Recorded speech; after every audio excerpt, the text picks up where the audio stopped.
Hi, this is Dave Bazar and Mike Fenn, and today we're here to talk to you about the release today of the November position report. Mike is reminding me this is the fourth report for this marketing season. So, Mike, why don't you run through the numbers on it?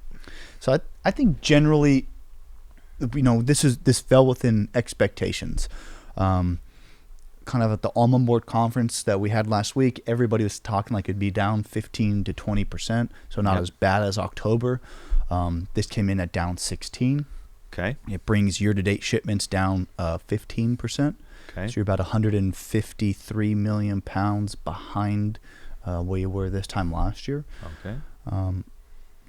For us, we had a good month. We were up in November.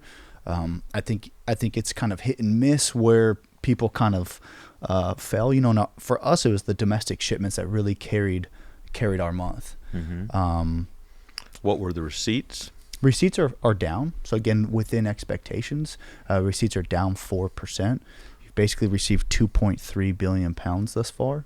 And I think last report we were only off 1%, if memory serves me right. Right, so starting to slow down. Yep, which you would expect. So we're hurtling toward our estimate of 2.8, which is 10% off. So you start to see hullers shut off, and here's where over the next month, maybe two, the crop should be revealed. Yeah, and I think, kind of taken away from that Almond board conference, people probably believe it's definitely going to be over that 2.8. Yeah. To what extent? Nobody really knows. Right. Still, to that crop receipt. The number is the number. So for now, let's use the number. Okay. 2.8. Okay. So what does that make us sold if about you use 50%. that? Okay. Yep. About 7% behind last year. Mm-hmm. Sales, how were they for the month? They were okay. 226 million pounds. The one thing that kind of was outside of people's expectations was that sales number. I think generally people thought that it was going to be better than October. In October, we had sold 244 million. We sold 226 million pounds this month. Mm-hmm. So it wasn't as good as people had expected it to be, but it's still better than your 5-year average of 220 million pounds. So it's a respectable sales number. Yeah, so stick on that topic and just tell us a little bit about what it's like on sales right now. Well, I haven't been in the industry as long as you have, but when I first got into this, you told me basically by the middle of November, if you haven't done what you have wanted to do, you're not going to get it done. Write it down. Yeah. It's biblical. Whatever. Everything would shut down. You would just okay, everybody's going see away. you mid-January. Right. That's when it would start again. And today's the 14th of December, and I would say that we've had a relatively active market. I think because the commitments are where they are, which is less than they were this time last year, buyers and sellers still need to be participating, and you're seeing that happen. So us being a little less sold, they're less bought. Right.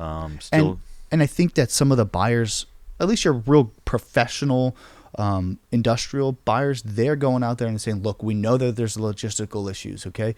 We want to be covering probably a little bit more than we expect we're going to need, because I'd rather have it here, store it, and be able to use it when the demand comes. Yeah, I would assume at these price levels, they're not that worried about it eroding. No. So it's like, okay, who cares? I want it here. Yeah. I know we were talking in the last couple weeks about that the euro had weakened a little bit. Right. And so then all of a sudden that makes them more expensive to the man in Europe who has to buy them in euros. Right. So that was just enough of a stimulus to say, hey, what am I waiting around for? I need to get in there and do more of my buying. Right. And there was a fear because, a couple of weeks ago you had more lockdowns going on in Europe that they were going to see the euro dollar conversion go down, right? That dollar gets stronger against the euro to where it did influence them to start stepping in and saying, okay, I'm going to lock this currency exchange in to be able to protect some of this pricing. And it doesn't take much, I think, to make things rally up a little bit because you have this unsold, unpurchased portion, so everybody's a little more nervous, right? Yeah, and I think in California there's probably I think the seasonal pools have done what they need to do, right? So I don't think you're going to see a lot of pushing, at least in the next 30 days, from seasonal pools. With our call growers, we're giving them opportunities to participate in this market all the time, and finding it relatively difficult to get any sort of real volume or stimulus going. Right. And so I think you've kind of got a group of, I am where I need to be, and another group saying, look, I believe that now is not the time for me to be participating in any sort of major way. So I think that promotes stability a little bit, and probably a relatively firming price. I don't see it running away necessarily, but on either side, up or down. But I think it's probably you're probably within a pretty tight trading range now. Yeah. So that and from your opening statement, if I could summarize a little bit, you were saying these numbers were expected, and to me that adds sort of to the stability as well. Okay, we've been talking about it. Okay, here it is. Okay, no change. Continue on a little bit, huh? Yeah. And I think people are going to be looking at this weather event that we're experiencing now. What it's really going to do in terms of snowpack, if that's really going to affect materially in water supply to people and pricing of water. So I think that's still to be determined. It's exciting because we haven't seen rain in so long. Right. But I mean, you think about it. This is the time of year it's supposed to be coming. Yeah. And the idea that it has been a long time. You got to just keep looking. Is more coming, more coming, more coming. Right. So why don't we talk a little bit about, before we started filming, we were just talking about the idea of inventory and where we're at with it, and maybe how it fits into some of the bin crunch and things like that. Yeah. So you started with a larger carry-in, 600 some million. Yes. Right? And then all of a sudden, what's happened? We've had shipments have clogged up, right? You're down 15% for the year, right? So you started the year with more almonds than you did the year before by about 150 million pounds. Shipments are down another 150 million pounds.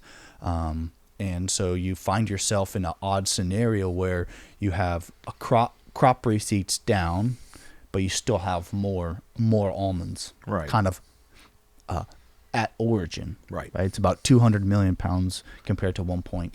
Yeah, and I mean this is sort of an deep in the weeds kind of thing we're talking about, but basically it's the computed inventory line on this sheet, which just shows, like Mike said, about 200 million pounds more just sitting here, which coming off of the world's biggest crop ever, where you start to strain. I don't have bins, I don't have space, and it's frustrating, right? Because a lot of this stuff is already sold, but it hasn't moved out. And it's hard to get it through the entire system. And I think you're still seeing people, all of us, struggle with it now in December. Getting bookings to go to India. It's just vessels are canceling, and it's it continues. I guess you can't put. It doesn't look like it's solved itself, and it may not for a while. No. I was also noticing, and maybe we can finish with this so we don't drag on too far. And I think we've mentioned it before. If you look at what we shipped out per month last year, it's always front loaded to some extent, right? So, and I think this is what we've been talking about. We knew it was going to be difficult to beat these records. So our record in October was 309 million. November last year was 263. And what we've been doing is shipping about 200, 220, some number like that, 230 this year through that period, right? So we're behind. As you look forward, you finally start to see months that are not small, but smaller in comparison. So January itself was only 190 million pounds last year. So if you can continue and if not improve these kind of 220s and maybe get it to 230, 250 if the logistics allow you, you should start to see maybe some of that improvement, right, in that back end. Yeah, I think you will, but it's going to take a lot of participation on both sides to get it done. Yeah. And really a freeing up of all these logistical problems you're having.